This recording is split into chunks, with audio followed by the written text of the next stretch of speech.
No universo, as galáxias colidem a 435 mil quilômetros por hora. Tudo acabaria em pedacinhos. Um dia, isto acontecerá com a nossa Via Láctea. Para entender as galáxias, precisamos entender as colisões entre as galáxias. Agora, as colisões mais violentas do nosso universo, quando as galáxias colidem.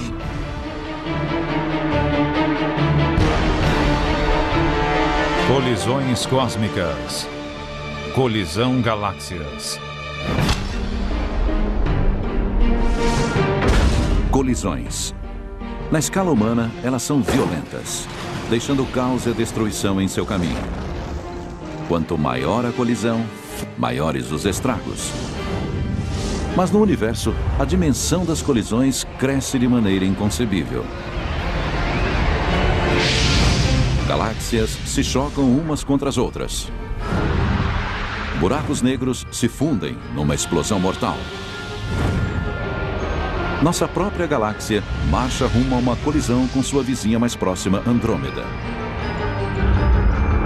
Os astrônomos acreditam que essas interações violentas estimularam a evolução do nosso universo. Não foi apenas o curso gradual da evolução que produziu os eventos que vemos hoje e deu forma à natureza do cosmos onde vivemos, mas também as raras e violentas colisões entre duas galáxias, dois buracos negros, duas estrelas. Para algo dar certo no nosso universo, muita coisa tem que dar errado. Como tomarmos conhecimento dessas colisões violentas e o que elas significam para o nosso planeta? A tecnologia nos permite testemunhar a destruição muito além da nossa imaginação e a descobrir a relação desses impactos com nosso universo.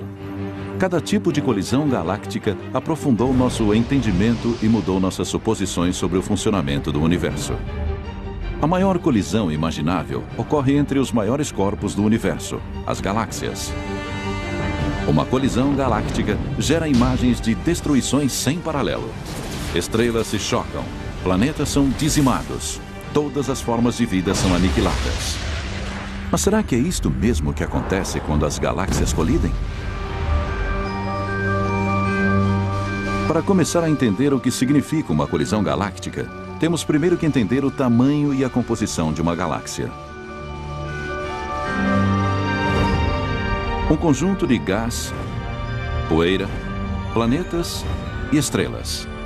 Muitas estrelas. Uma galáxia é como uma cidade de estrelas. Um conjunto de algumas centenas de bilhões de estrelas que passam bilhões de anos juntas, cuja proximidade se deve à força da gravidade. Nossa galáxia, a Via Láctea, tem cerca de 100, 200 bilhões de estrelas e algo perto de 100 mil anos-luz de uma ponta à outra. Então, poderíamos cruzar a Via Láctea viajando 100 mil anos-luz. Sem problema, certo? Talvez devêssemos começar calculando um único ano-luz. Um ano-luz é a distância que a luz percorre em um ano. A luz viaja a incrível velocidade de 300 mil quilômetros por segundo e se multiplicarmos isto pela quantidade de segundos de um ano, obteremos cerca de 10 trilhões de quilômetros. As distâncias na astronomia são tão gigantescas que até a distância entre as estrelas são medidas em anos-luz. Outro modo de entender esta dimensão é saber que um feixe de luz viajando a 300 km por segundo levaria 100 mil anos para viajar de uma ponta até a outra. Em seus 4 bilhões e meio de anos, o Sol orbitou o centro da Via Láctea apenas 20 vezes. Apesar das grandes distâncias, os objetos dentro do nosso universo colidem o tempo todo, desde que o universo ainda era jovem. As galáxias começaram a se formar centenas de milhões de anos após o Big Bang, quando agrupamentos de estrelas e gás interestelar se aglutinaram pela ação da gravidade. Estas galáxias primitivas eram pequenas, com apenas 1/10 do tamanho da Via Láctea. As primeiras galáxias do universo eram galáxias pequenas, galáxias anãs, e com o passar do tempo, esses pequenos agrupamentos se combinaram para formar galáxias cada vez maiores, decorrentes de fusões e adições. Figurativamente falando, essas galáxias anãs ficaram presas num engarrafamento no universo primitivo. Na história primitiva do nosso universo, as interações eram muito mais comuns que hoje, porque elas ficavam muito mais próximas.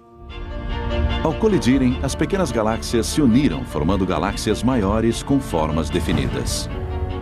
A Via Láctea, onde fica nosso sistema solar, é uma galáxia espiral. Outras opções de formação incluem as galáxias elípticas e as galáxias lenticulares, que são um meio termo entre as duas.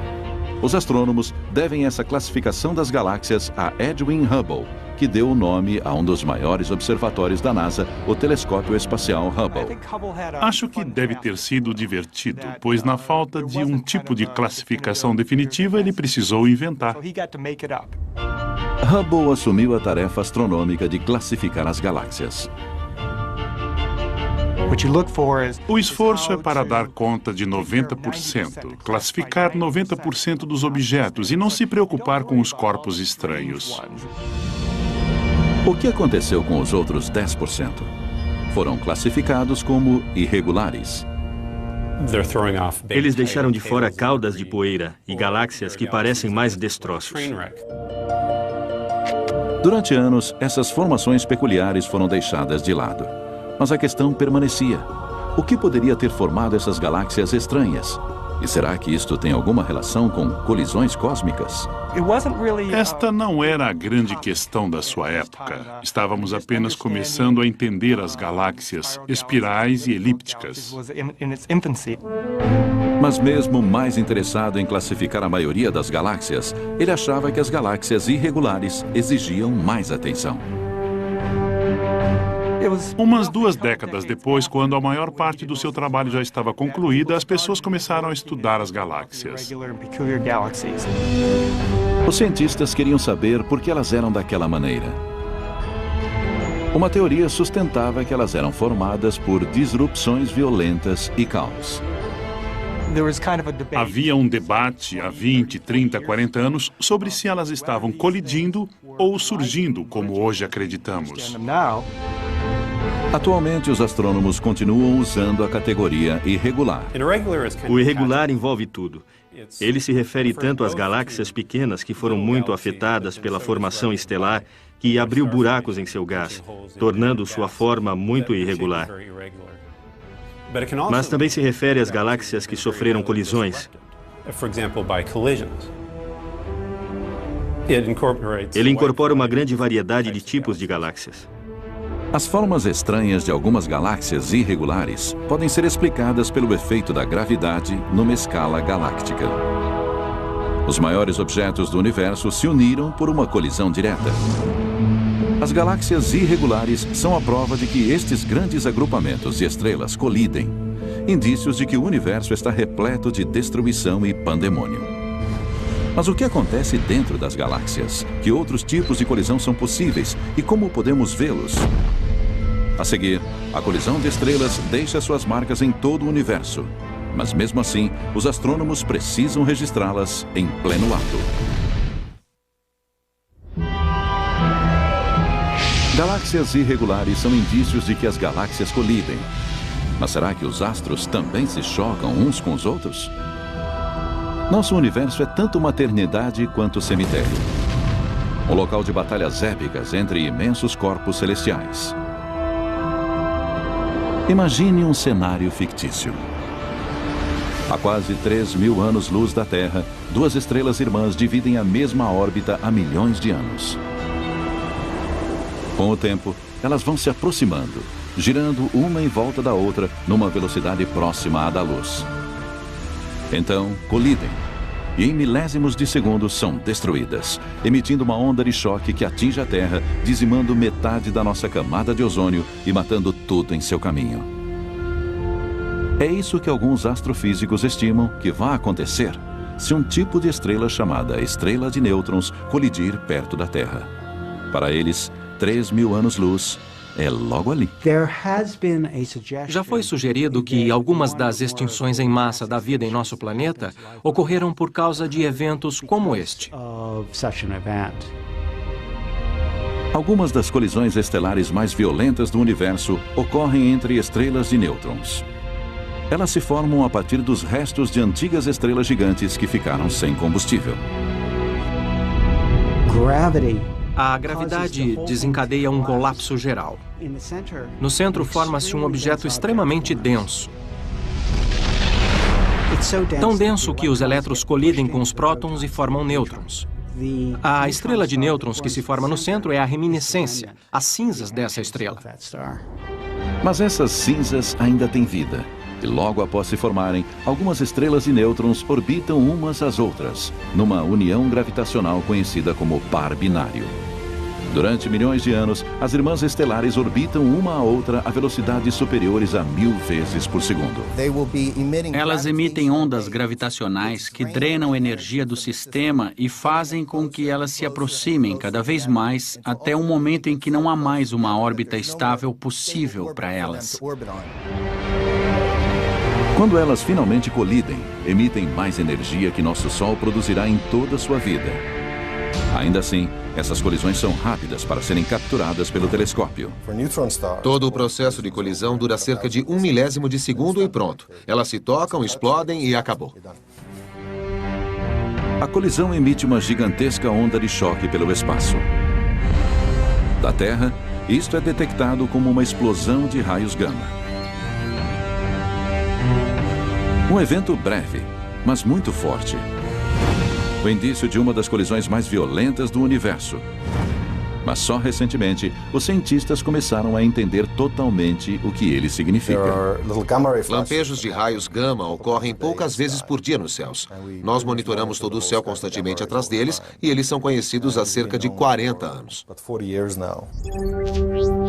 A Força Aérea Norte-Americana detectou as explosões de raios gama anos antes de a comunidade científica descobrir que eles existiam. As explosões de raios gama foram descobertas por acaso, por meio de satélites militares, como resultado do Tratado de Proibição Parcial de Testes Nucleares, na década de 50, no governo Eisenhower.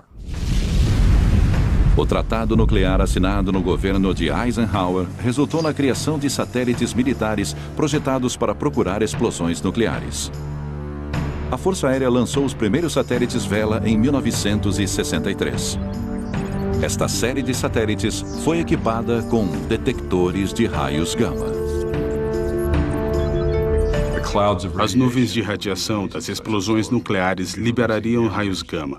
Esses detectores foram os primeiros a encontrar explosões cósmicas de raios gama. Em 1969, Ray Clibsadel, analista da Força Aérea, encontrou picos estranhos nos raios gama entre os dados do Vela, que por sua intensidade e duração, não podiam ser atribuídos nem à Terra, nem ao Sol. Eles sabiam que aquilo tinha de vir de outro lugar. Em 1973, quando Clibsadel finalmente divulgou sua pesquisa num encontro da Sociedade Americana de Astronomia, ele já contava com ao menos 16 explosões de raios gama confirmadas. Mas seriam necessários equipamentos mais sofisticados para observá-las melhor. Em 1991, a NASA lançou o Observatório de Raios Gama Compton, um satélite espacial dedicado a detectar essas explosões. Os cientistas esperavam capturar uma explosão de raios gama em curso para determinar o que eram.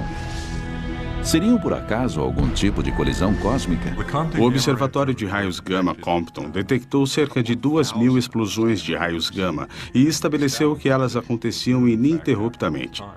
Mas o melhor era que aquele era um meio para identificar a explosão de raios gama e conseguiram uma imagem de telescópio, já que desaparecem muito rápido. A explosão de raio gama se esvai em poucos dias. 5, 4, 3, 2, 1. A nave espacial Swift da NASA foi lançada numa missão para estudar as explosões de raios gama no universo. Em 2004, a NASA lançou o telescópio Swift para rastrear e estudar melhor as explosões de raios gama. O Swift é um satélite com um grande detector de raios gama que é relativamente bom em descobrir a direção da qual eles são emitidos. Assim que ele detecta um raio gama, transmite sua localização por rádio para a Terra e então gira um telescópio de raios X para a mesma direção. Em 2005, o Swift detectou uma explosão e respondeu a ela em menos de 1 minuto para observá-la. Enquanto isso, o Swift enviou as coordenadas da explosão para a rede de telescópios em terra. Um deles fica perto do cume da montanha Palomar, em San Diego, na Califórnia. O Observatório Palomar combinou seus dados com cálculos de mais de 10 outras instituições. Juntos, eles conseguiram identificar a causa provável da explosão de raios gama: uma colisão entre estrelas e nêutrons. Do momento da colisão, entre 1 segundo e algumas horas, a maior parte do que aconteceu permanece como mistério. A colisão dura pouquíssimo tempo. Por isso, acho improvável que um dia consigamos capturar a imagem de 2 estrelas no processo de colisão. Mas o que você pode fazer é estudar os resultados. Então, mesmo sem nunca terem testemunhado uma colisão estelar, os astrônomos sabem que elas existem através do exame das ruínas destas brutais guerras nas estrelas. As estrelas e nêutrons não são as únicas que colidem violentamente, causando destruição. Mesmo estrelas jovens podem produzir estragos cósmicos. As estrelas têm uma existência violenta, e não apenas os pares binários, mas virtualmente todas elas, começando pela natureza da sua formação. A vida turbulenta de uma estrela começa com a morte de uma nuvem molecular. É uma região densa de gás interestelar. Nessas nuvens se formaram estrelas, planetas e o nosso próprio sistema solar. Conforme a força da gravidade atrai mais gás e partículas, as nuvens moleculares crescem até sua densidade ficar tão alta que elas se colidem formando estrelas. Uma força exterior, como a causada pela colisão de uma nuvem ou das ondas de choque de uma supernova, também podem provocar o colapso das nuvens. Com o colapso, seu centro fica cada vez mais denso e mais quente. Pesquisas recentes mostram que a primeira formação de estrelas ocorreu apenas 100 milhões de anos após o Big Bang. Alguns astrônomos acreditam que essas estrelas ainda podem ser encontradas na nossa Via Láctea. Hoje, os pesquisadores se concentram em grupos compactos de estrelas, chamados aglomerados globulares. Para eles, os aglomerados globulares são lugares ideais para estudar as colisões estelares. Estes densos conjuntos de estrelas funcionam como um campo de batalha estelar. É como andar na rua em meio a uma multidão. A gente se choca com as pessoas. Quando as estrelas estão em meio a um monte de estrelas, elas se chocam. Como há cerca de 100 bilhões de galáxias no universo e cada uma delas contém cerca de 30 aglomerados globulares, o número de colisões estelares pode ser gigantesco. Se você contar todas as galáxias do universo, as bilhões de galáxias, e verificar quantas regiões de colisões estelares cada uma delas tem, vai ver que o número é imenso. Foi um mistério dentro dos aglomerados globulares que levou os astrônomos a uma de suas maiores descobertas. Estrelas altamente luminosas em aglomerados globulares intrigam os pesquisadores há mais de 40 anos. Elas foram chamadas de retardatárias azuis. A retardatária azul tem características peculiares. Tem esse nome porque difere de outras estrelas com a mesma massa. Ela ainda não alcançou os estágios tardios de evolução, então é retardatária. E é azul por ser mais quente que as outras estrelas de sequência principal do aglomerado. Parecia que as retardatárias azuis haviam encontrado a fonte da juventude estelar. Os cientistas se perguntavam como isto seria possível. O telescópio espacial Hubble da NASA, lançado em 1990, teve um papel essencial na solução deste mistério. A resolução do Hubble é tão fantástica que, se você olhasse de Nova York em direção a Tóquio, conseguiria enxergar 2 vagalumes. Sua resolução é fantástica. O Hubble capturou imagens detalhadas de retardatárias azuis, dando aos cientistas um acesso sem precedentes a seus segredos. Observar aquelas estrelas individualmente permitiu que eles medissem suas propriedades, como sua massa, a velocidade da sua rotação, sua temperatura e coisas desse tipo. Os astrônomos descobriram que a grande massa, a alta velocidade da rotação e as altas temperaturas só poderiam significar uma coisa. Hoje acreditamos que a retardatária azul é o resultado da fusão de duas estrelas, e essas fusões podem ter acontecido através de colisões diretas, duas estrelas que se chocaram ou duas estrelas que estavam no sistema binário e giravam em torno de sua gravidade central. Por exemplo, uma estrela de sequência principal avança em direção à outra a cerca de 800 mil quilômetros por hora. Ela entra na outra estrela, emitindo uma onda de gás e poeira no espaço. Imediatamente, as estrelas começam a inchar e a queimar energia violentamente. Uma estrela pode levar 10 milhões de anos para superar a fusão violenta e se tornar uma retardatária azul. Este foi o primeiro indício de que as estrelas realmente colidiam umas com as outras. E esta é uma das coisas mais fantásticas que as estrelas fazem. Levou décadas para que a ideia das colisões estelares passasse da teoria à realidade. Mas quando se fala em colisões galácticas, o choque de estrelas é apenas a ponta do iceberg. As colisões cósmicas são regra e não exceção no universo e em todos os seus níveis.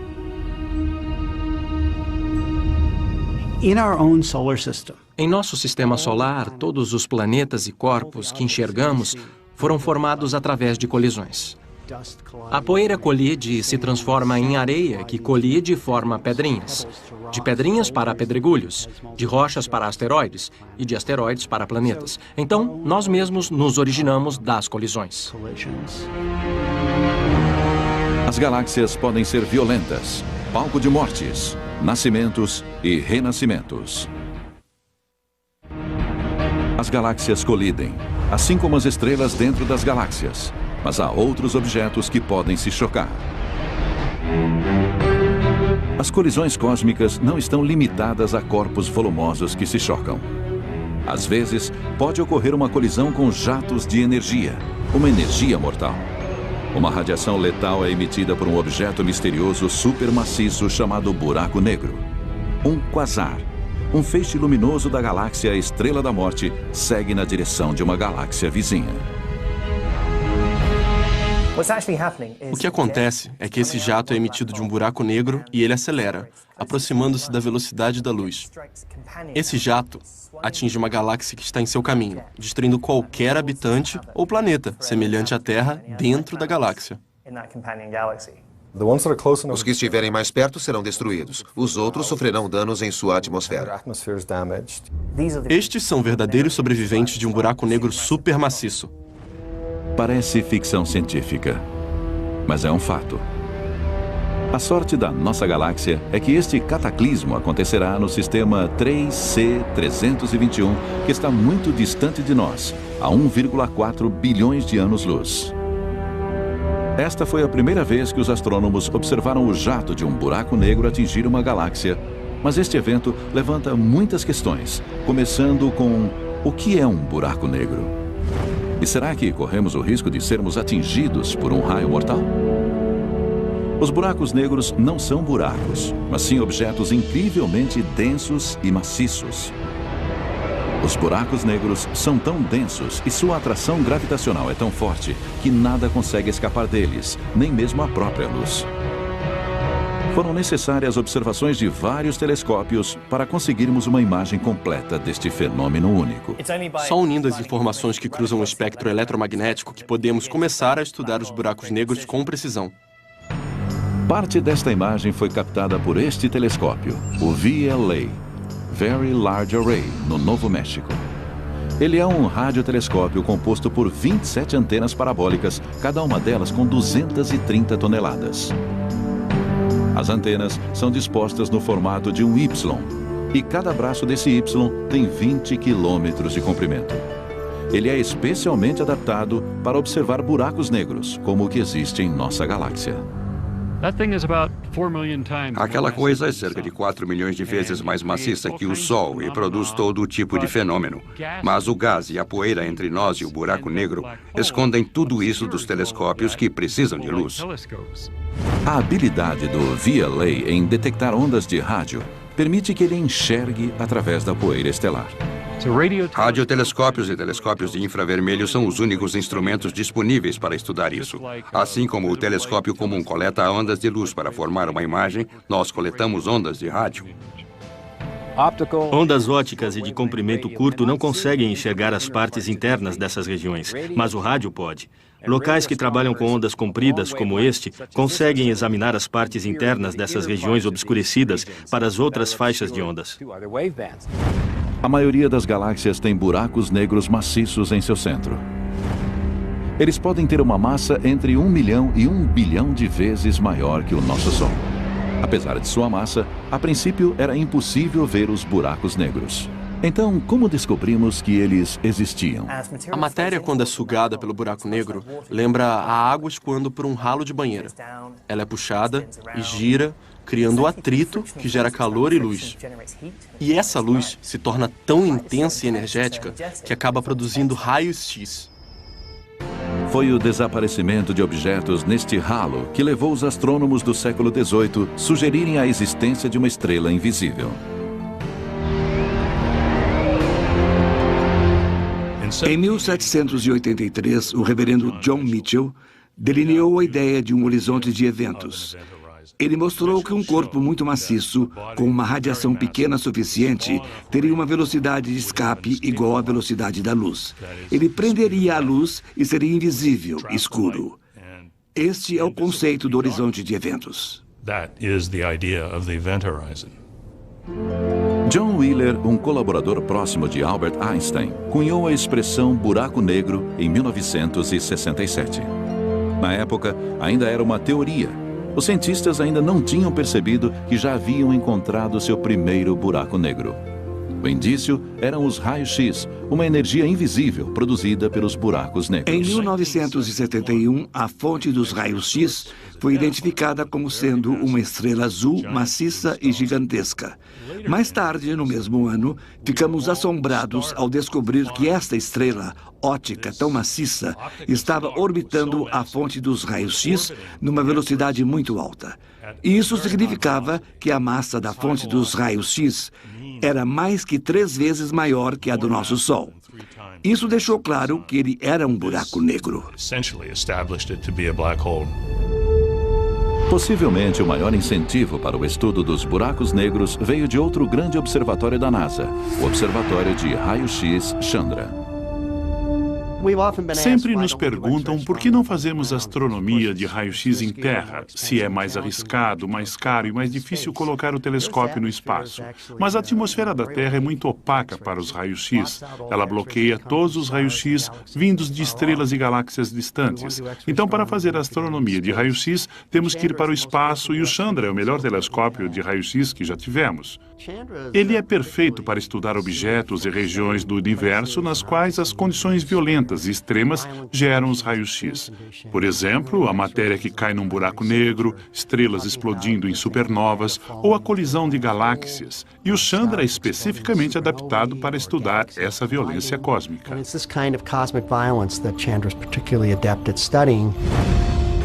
Os raios-X estão presentes sempre que um objeto celeste produz grande quantidade de calor. Estrelas de nêutrons e buracos negros conseguem produzir raio-X com força 100.000 vezes maior que os raios-X produzidos pelo Sol. O Chandra foi essencial para ajudar os astrônomos a entender o que estava acontecendo na Estrela da Morte. O Chandra permitiu que observássemos as fontes centrais do buraco negro e que determinássemos a presença desse jato de raio-X, que foi o que fez com que a chamássemos de estrela-morte. Porque o jato aponta diretamente para a sua galáxia irmã e dá para ver os efeitos daquele feixe de energia e partículas quando ele atinge a galáxia vizinha. Como na maioria das colisões cósmicas, há um lado positivo. Quando o jato da estrela-morte devastar a galáxia vizinha, provavelmente desencadeará uma nova fase de formações de estrelas e planetas. Tudo isso faz parte do ciclo de vida e morte do universo. Buracos negros não são necessariamente essas balas de canhão cósmicas. Eles não estão vagando pelo universo, sugando tudo em seu caminho. Na verdade, os buracos negros podem tanto produzir quanto destruir a vida. Nosso sistema solar conseguiu evitar raios mortais apenas para ir de encontro a uma calamidade galáctica de proporções gigantescas. Num futuro distante, nossa galáxia, a Via Láctea, e sua vizinha, Andrômeda, irão colidir. Mas será que essa colisão será uma fonte de criação ou de destruição?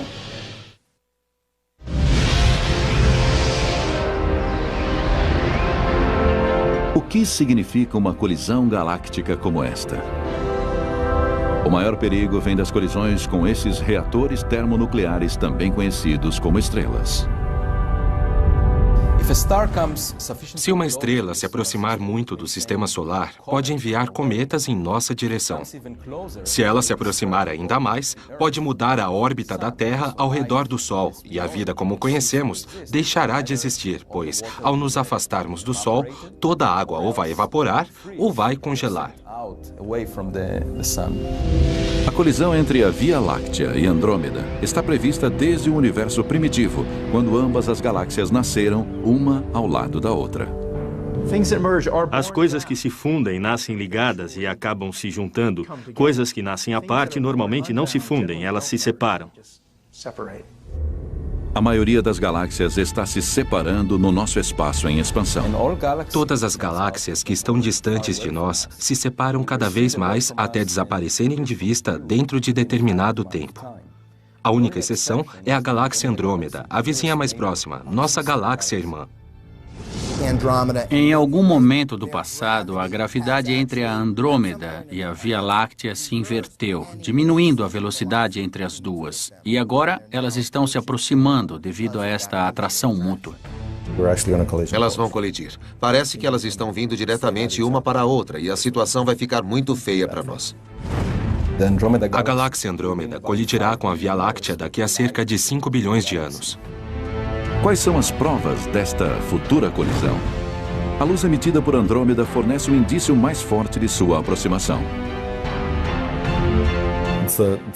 É a mesma coisa que torna os fogos de artifício coloridos. Dependendo da cor, você sabe se ela é produzida pelo ferro, pelo oxigênio, pelo enxofre. E sabendo a cor que aquilo deveria ter, então observamos se ela está mais azul ou vermelha. Se estiver mais azul, é porque ela está vindo na sua direção. E se estiver mais vermelha, é porque está se afastando. Observando Andrômeda, ela está azul e sua velocidade é de algumas centenas de quilômetros por segundo. Ela está vindo em nossa direção e bem rápido. Mas calma. Uma colisão que destrua a vida na Terra é apenas um cenário possível e nem de longe o mais provável. Então, o que acontecerá em 2 bilhões de anos quando as galáxias começarem a se aproximar? Como as galáxias são incrivelmente maciças e as distâncias entre elas são tão grandes, uma colisão levaria bilhões de anos do início ao fim. Assim, os astrônomos só podem observar imagens no céu. Para entender todo esse processo, eles dependem de simulações. Cada imagem de colisão de uma galáxia no universo é só uma peça dentro de uma longa sequência. Então, essas simulações nos permitem unir as várias situações e ver como elas se desenvolvem desde a aproximação, passando pelo meio e as caudas de maré, até a fusão de tudo isso. Na década de 1970, os astrofísicos e irmãos Alar e Yuri Tomry criaram a primeira simulação da colisão de galáxias espirais. Ela duplicava características que haviam sido observadas em galáxias em colisão. Sua sequência, com passos detalhados desde a aproximação até a fusão, ficou conhecida como a sequência de Tomry. Hoje, Frank Summers, astrofísico do Instituto de Ciência de Telescópio Espacial em Baltimore, Maryland, usa programas de efeitos visuais avançados e vários computadores para condensar colisões galácticas em simulações que retratam 10 milhões de anos a cada segundo. Tudo começa com a aproximação. 2 galáxias espirais são arrastadas para perto uma da outra. Podemos ver que pouco antes delas colidirem, não há nenhuma distorção da cauda, o que eu achei muito estranho quando vi. Elas são bem simétricas ali, só quando elas começam a expulsar as caudas de maré que entram na sequência Tomry. Podemos observar aqui que primeiro elas passam e depois voltam e se juntam. A simulação mostra a tremenda atração gravitacional entre galáxias espirais em colisão. Vastas fileiras de estrelas e gases, conhecidas como caudas de maré, são jogadas no espaço distante. Este estágio dramático pode ser verificado pelas imagens da colisão de galáxias como as galáxias Antennae e o sistema NGC 4676.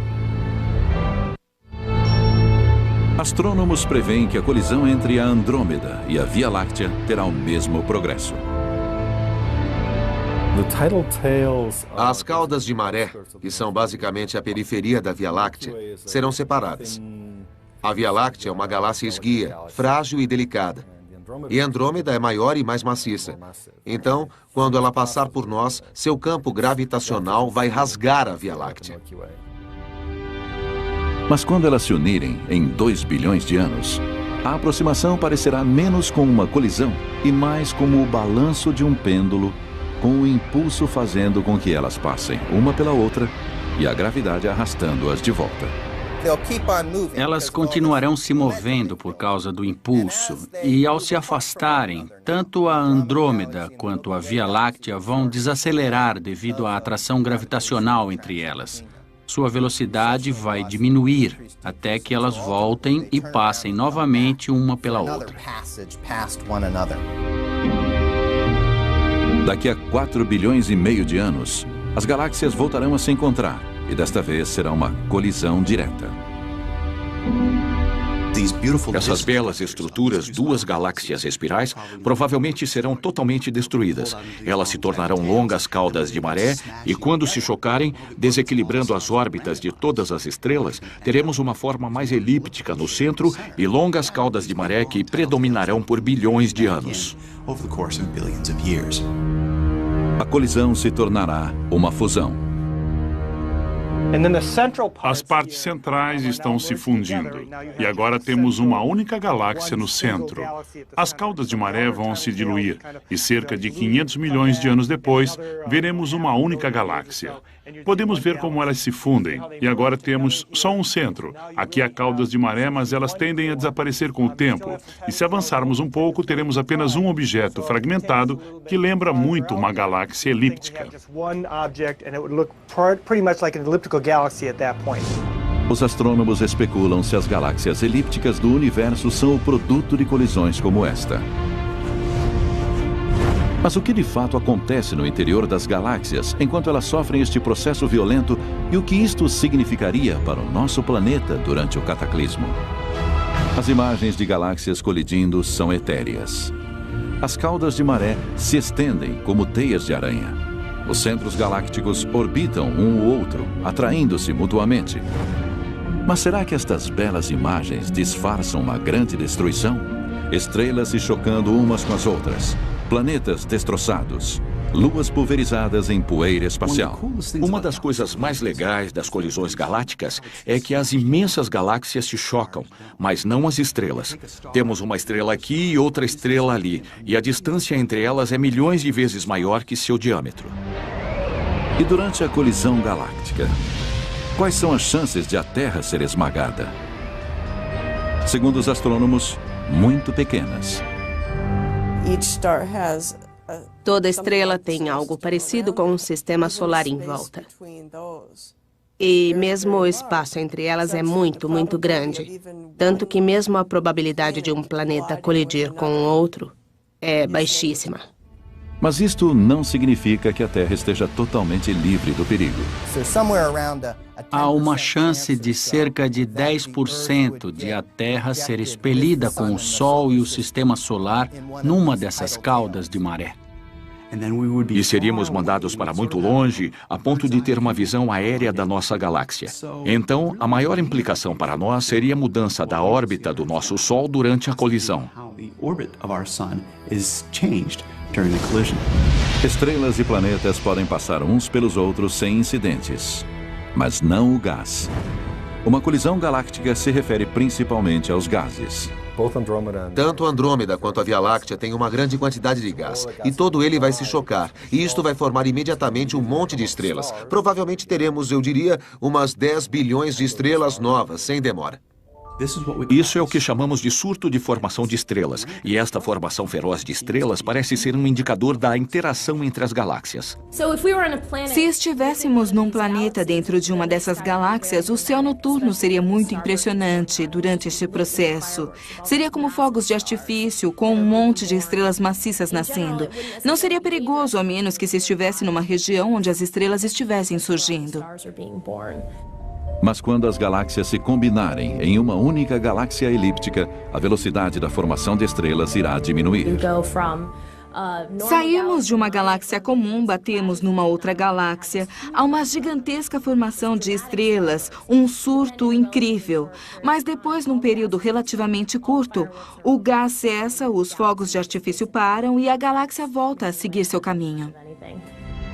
A fusão da Via Láctea com Andrômeda, que em inglês já foi apelidada de Milcômeda por alguns astrônomos, também sofrerá a fusão de seus densos centros, cada um com seu buraco negro. O buraco negro supermaciço de uma galáxia encontra o buraco negro supermaciço de outra galáxia. E eles se juntam, tornam-se um par, a órbita encolhe, eles se fundem e temos um buraco negro supermaciço ainda maior. Este é um processo violento e, durante ele, o gás pode alimentar o buraco negro e produzir um quasar muito brilhante. Mas o maior perigo para a Terra durante o choque entre a Via Láctea e a Andrômeda é algo não relacionado com a colisão. Enquanto a nova galáxia estiver nascendo, nosso Sol estará morrendo. A analogia da vida funciona muito bem para as estrelas. Elas nascem a um ponto onde elas começam convertendo hidrogênio em hélio e extraindo energia. Elas passam pela meia-idade, na qual tendem a inchar, ficam mais brilhantes e, perto do final de suas vidas, mudam impressionantemente. Enquanto o Sol morre, sua fonte de energia, o hidrogênio, vai se esgotando. Ele se tornará uma estrela vermelha gigante. Seu tamanho se estenderá até onde está a órbita atual da Terra, ou seja, seu brilho se estenderá por 150 ou 160 milhões de quilômetros. Isso não é bom para a vida na Terra. A Terra perderá seus oceanos, sua atmosfera e não será mais um lugar propício para a vida. Se durarmos tanto tempo, daqui a bilhões de anos, já teremos ou colonizado os sistemas estelares próximos ou construído algum tipo de planeta artificial longe do nosso Sol, a uma distância segura. Embora pareça que nossa galáxia possa se tornar um local sem vida, os astrônomos preveem que as condições na nova galáxia serão propícias para a vida. Haverá cerca de 1 trilhão de estrelas na nova galáxia e elas terão planetas. Mesmo que apenas uma pequena fração desses planetas seja habitável, os números são tão altos que, com estimativas bem conservadoras, espera-se que haja vida em algum lugar, senão em diversos lugares nesta nova galáxia.